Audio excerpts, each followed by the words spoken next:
오늘은 마른 뼈가 살아나리라. 자, 이스라엘의 백성들이 지금 오늘 에스겔서 이 말씀은 이스라엘 백성들이 어디에 잡혀가 있느냐 하면 바벨론에 70년 포로 생활을 하고 있는 가운데에서 에스겔이라고 하는 이 선지자를 이제 지명해서 선지자로 하나님이 군으로 세우셨는데 그 에스겔을 어디로 데리고 갔냐면은 어느 산골짜기에 데리고 왔습니다. 어느 산골짜기에 데려갔는데 거기에는 뭐가 있었냐면은 마른 뼈들이 사람의 이제 신체가 썩으면은 뼈밖에 남지 않았죠. 뼈밖에 남지 않는 그 뼈들이 수없이 많은 그곳에 하나님께서 에스겔을 인도했어요. 그리고 나서 에스겔에게 하나님이 에스겔 선지자에게 질문하죠. 내가 명하면은 이 뼈들이 살아나겠느냐? 그렇게 질문했어요. 그러니까 이 에스겔이 뭐라고 대답했을까요? 아니요. 주께서 하십니다. 그렇지. 주께서 하십니다. 그렇게 이제 대답을 했어요. 그래서 하나님께서 실제로 말씀하셨어요. 그래서 이 에스겔이 대신 다시 그 뼈들을 향해 가지고 이야기를 했죠. 마른 뼈들아 살아나라. 그렇게 말씀을 하니까 이제 어떻게 그 마른 뼈들의 생기가 이제 돌기 시작하면서 힘줄이 생기고 그 다음에 살이 차오르고 그 다음에 세 번째는 살 가죽이 생겼더라. 그렇게 이야기했죠. 그리고 살아나서 아주 큰 군대가 되었더라. 그렇게 이야기를 하고 있는데, 자 2절의 말씀을 보면은 37장 2절 읽어봅니다. 시작. 나를 그 뼈 사방으로 지나가게 하시기로 본즉 그 골짜기 지면에 뼈가 심이 많고 아주 말랐더라.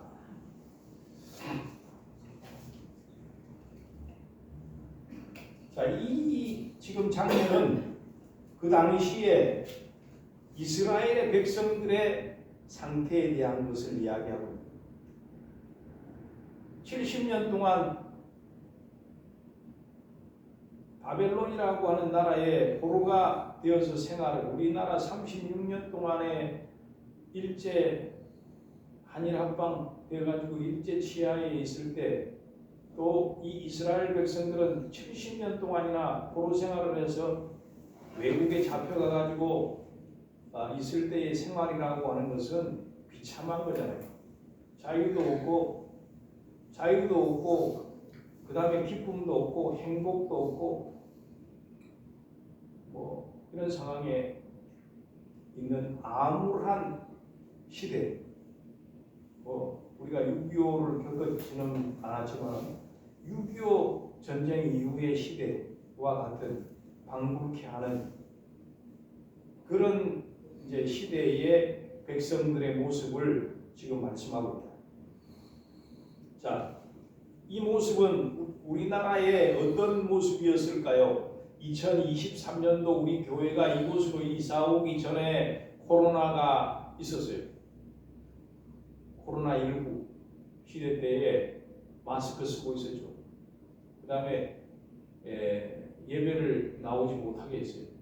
사람들이 모이지 못하게끔 했다고. 환경의 상황과 변화되지 않고 있었던 우리들의 영적인 모습과도 다 같았다고 이야기할 수 있는데 사방이 다 막혔어요. 사방이 다 막혀가지고 이제 직장의 문이 열리지도 않고 사업의 문이 열리지도 않고 또 기도를 해도 응답이 되지 않는 그런 모습. 그래서 교회가 어떤 방향으로 가야 될지를 모르는, 개인적으로 어떤 삶을 살아야 어떤 방향으로 가야 될지를 모르는, 교회도 어떤 방향으로 가야 될지 모르는 그런 상황을 이 죽어 마른 뼈들이 모여 있는 모습과도 같은 상황이다 라고 하는 거죠. 그리고 교회에 나왔던 사람들도 한 사람씩 이제 다 빠져나가가지고 이사를 가거나 그다음에 병들거나 이렇게 해가지고 나오지 못하는 상황. 자, 이럴 때 우리는 어떻게 해야 될까? 이러한 상황 가운데 이 상황을 성경적으로는 뭐라고 이야기하고 있느냐?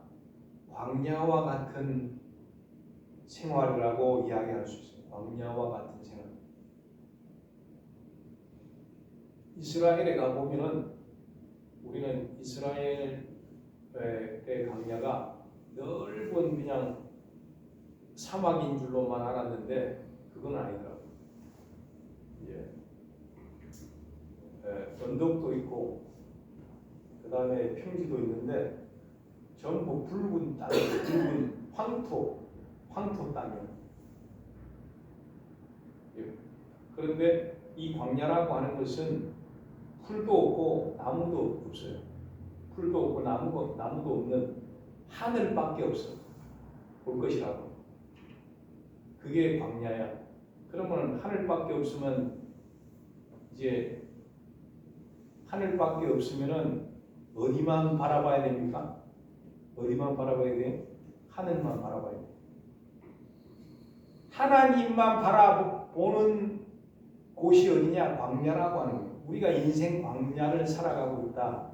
그러면 누구만 바라봐야 돼? 하나님만 바라봐야 되는 것이 인생 광야다. 왜 안 풀릴 때, 막혔을 때에, 어려울 때에 인생 광야다. 그렇게 이야기하죠. 그래서 이스라엘 백성들이 거기에서 몇 년을 살았습니까? 광야에서 40년을 살았어요. 40년을 그 광야에서 이제 생활을 했는데, 그럼 왜 광야에서 40년을 살게 하셨는가? 거기 신명기서의 말씀에 보니까 뭐라고 말씀하고 있습니까? 하나님께서 너희들을 낮추시고 또 높이시는 이유는 뭐 하기 위해서? 너희의 믿음을 시험하기 위하여서 그렇게 했다. 시험하는 기간이다. 광야의 기간은 시험하는 기간이다. 기관이 아니라 기간. 어떤 세월을 이야기하겠죠. 세월. 시험하기 위한 세월이다. 그렇게 이야기했어요. 그래서 광야는 오직 하나님만 바라볼 수 있게 만드는 기간이다. 자, 훈련을 받는 곳이 바로 광야고 광야의 시간이 바로 그 시간인데, 그래서 7절의 말씀을 보면은 7절의 말씀을 읽어봅니다. 시작. 이에 내가 명령을 따라 대언하니 대언할 때에 소리가 나고 움직이며 이 뼈 저 뼈가 들어맞아 뼈들이 서로 연결되더라. 아니, 뼈들이 어떻게 움직여서 이 뼈 저 뼈가 들어맞아서 뼈들이 서로 연결되었더라. 누가 명령하니까? 누가 명령을 해요? 네?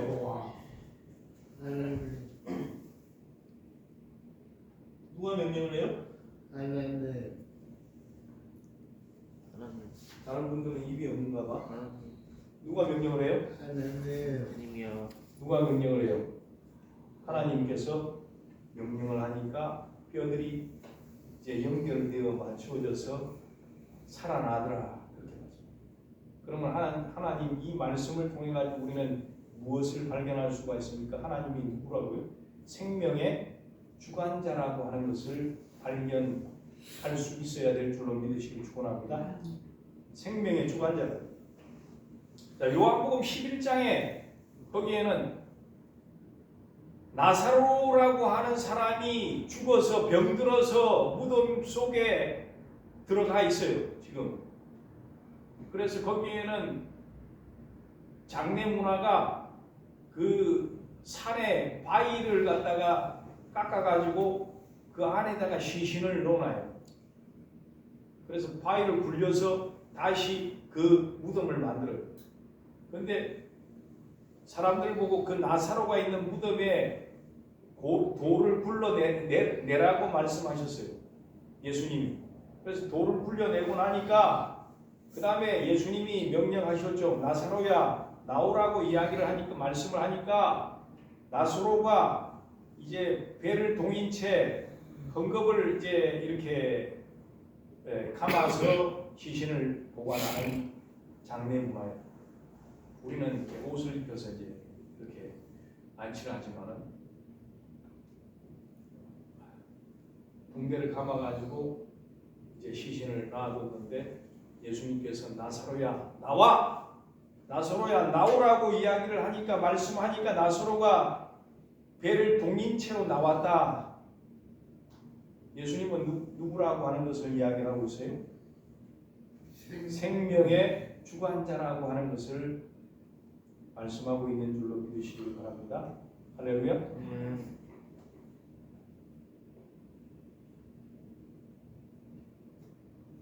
자, 이제 예수님께서 다시 오실 때에 어떻게 되어지느냐? 예수님께서 공중에 재림하실 때에 살아있는 자는 우리가 변화되어 가지고 공중으로 올라가고 죽은 자들은 다시 살아나서 변화되어서 올라가게 되어질 것이다. 그렇게 말씀하고 있습니다. 이제 그게 뭐냐? 부활체다. 예수님이 십자가에서 돌아가신 다음에 살아나셔서 하늘로 올라가실 때에 부활체로 올라가셨다. 부활하신 몸으로 올라가셨다. 승천하셨다라고 하는 거죠.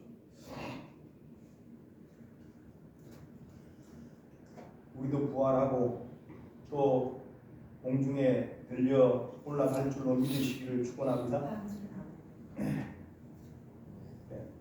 자, 목회자들은 그 다음에 성도와 목회자들은 이제 어떻게 해야 되느냐? 에스겔이 하나님께서 에스겔에게 죽은 마른 뼈와 같은 그 마른 뼈들에게 하나님의 말씀을 전파하라 그렇게 말씀하셨습니다.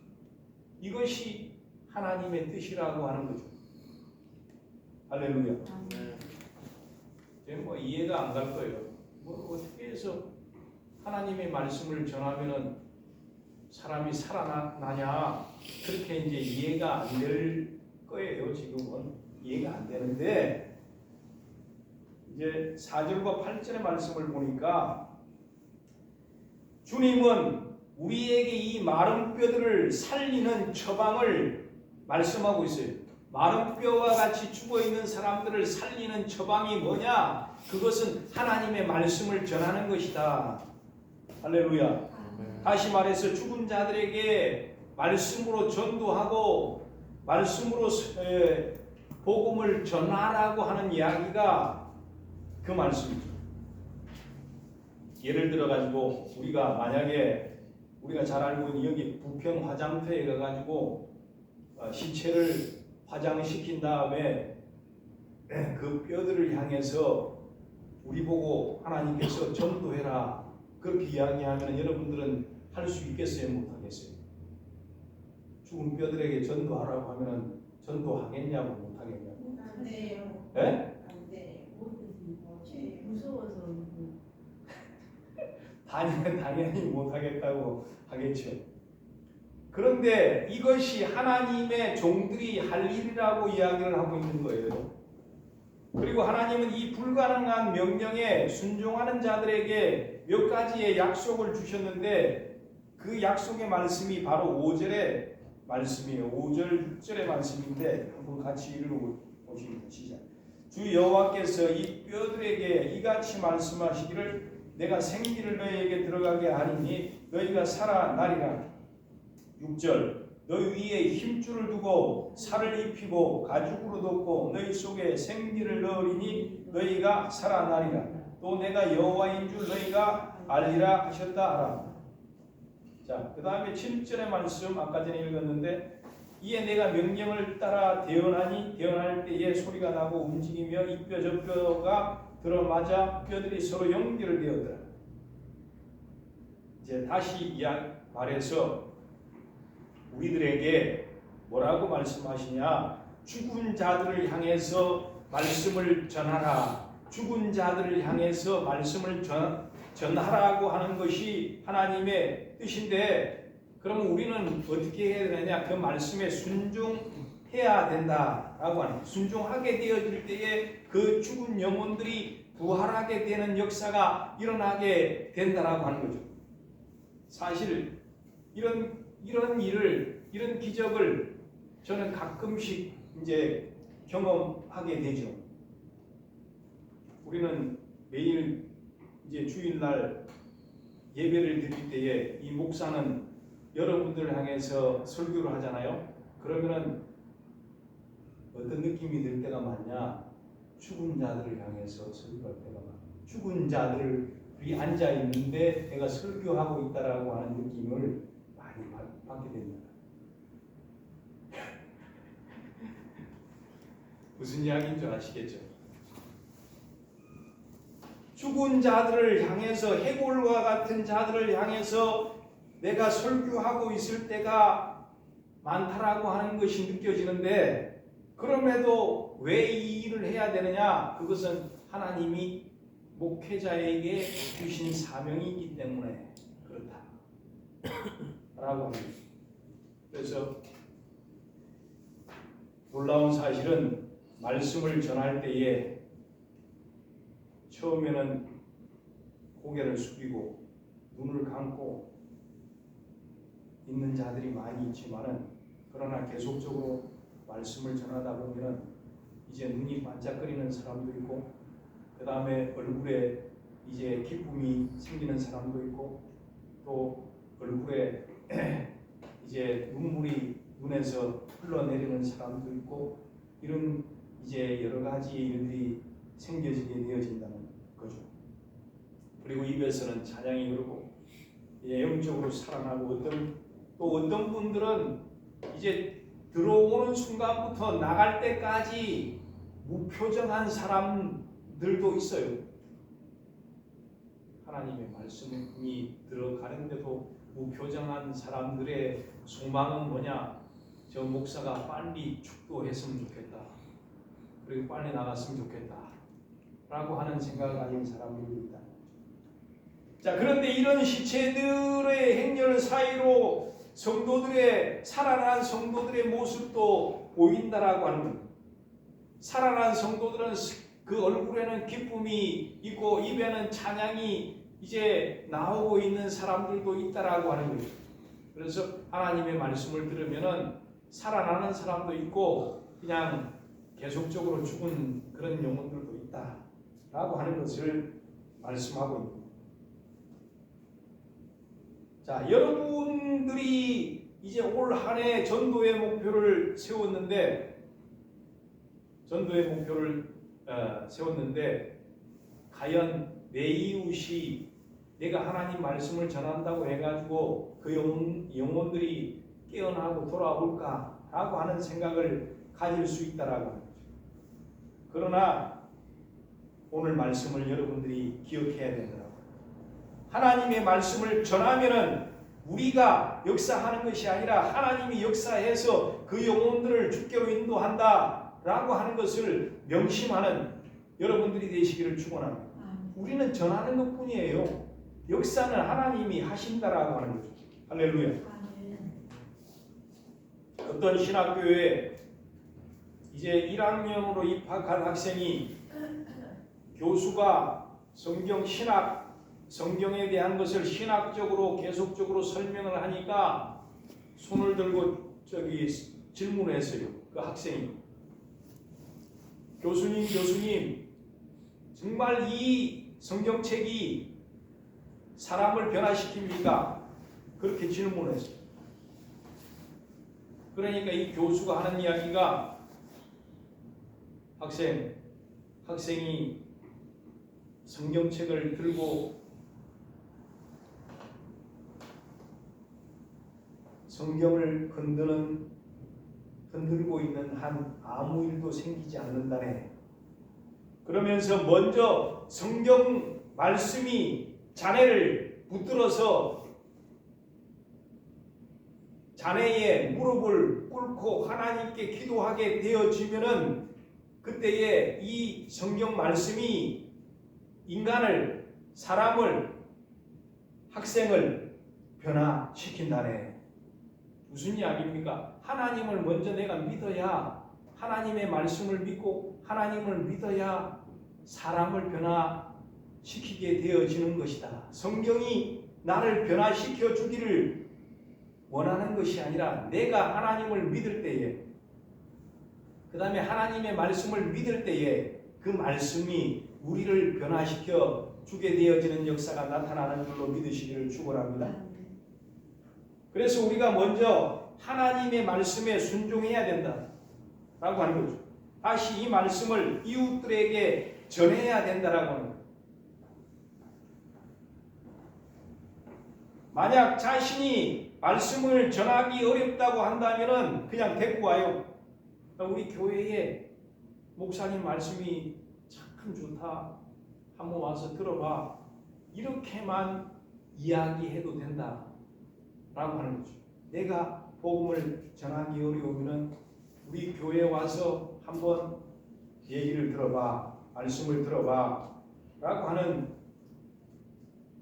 축복의 통로들이 되어지기를 예수님 이름으로 축원합니다. 자, 우리는 마른 뼈와 같은 자들이다. 우리에게 필요한 것은 뭐예요? 하나님의 말씀에 순종하는 것과 성령의 역사가 있는 것을 우리가 간절히 사모해야 된다라고 하는 거죠. 자, 이 말씀들을 생각하면은 하나님의 뭐를 느낄 수가 있습니까? 하나님의 사랑을 느낄 수가 있잖아요.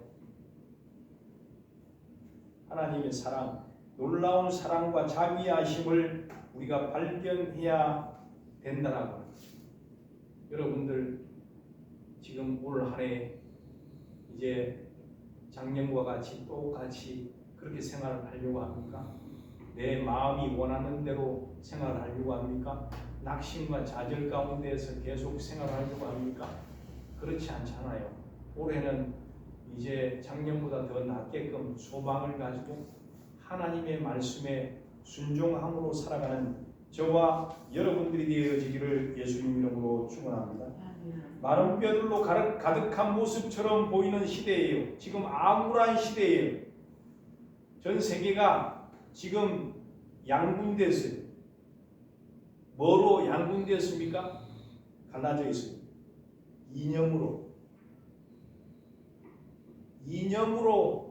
우리나라도 정치 이념으로 갈라진, 세계도 정치 이념으로 갈라진 시대의 세대에 우리가 살고 있어요. 불확실한 시대입니다. 그리고 경제 전쟁의 시대에 우리가 살고 있어요. 자, 이런 시대에 우리 자신들의 모습도 마른 뼈와 같이 영적인 능력이 없는 그런 모습들로 살아가고 있어요. 기도도 안 하죠. 말씀도 안 보죠. 기도도 안 하죠. 말씀도 안 보죠. 전도도 안 하죠. 아무것도 안 하는 그런 시대에, 영적으로 아무것도 안 하고 싶은 그런 시대에 우리가 살고 있다라고. 이렇게 되어지면은 마른 뼈와 같다. 우리는 기도해야 살아나게 되어지고, 말씀을 읽어야 우리의 영이 살아나게 되어지고, 우리가 전도해야 우리의 영이 살아나게 되어지는 줄로 믿으시기를 바랍니다. 그리고 말씀을 전할 때에 우리는 전하지만은 하나님이 역사하심으로 말미암아서 그 영혼들이 살아나서 이제 영적인 군대가 되어지는 놀라운 역사를 체험하는 저와 여러분들이 되어지기를 예수님 이름으로 축원합니다. 아멘. 축원합니다. 아멘. 기도합니다. 하나님 아버지, 마른 뼈와 같은 아버지 저희들입니다. 그러나 하나님의 말씀이 우리에게 들어오면 우리가 살아납니다. 아버지, 또 그 말씀을 다른 사람에게, 아버지의 이웃에게 마른 뼈와 같이 되어져 있는 저들에게 증거하고 아버지 전하라고 말씀하고 있습니다. 우리는 전합니다. 우리는 변화시킬 수가 없습니다. 하나님이 우리가 전할 때에 변화시켜 주시는 역사를 허락하여 주옵소서. 예수님의 이름으로 기도드리옵나이다. 아멘. 497장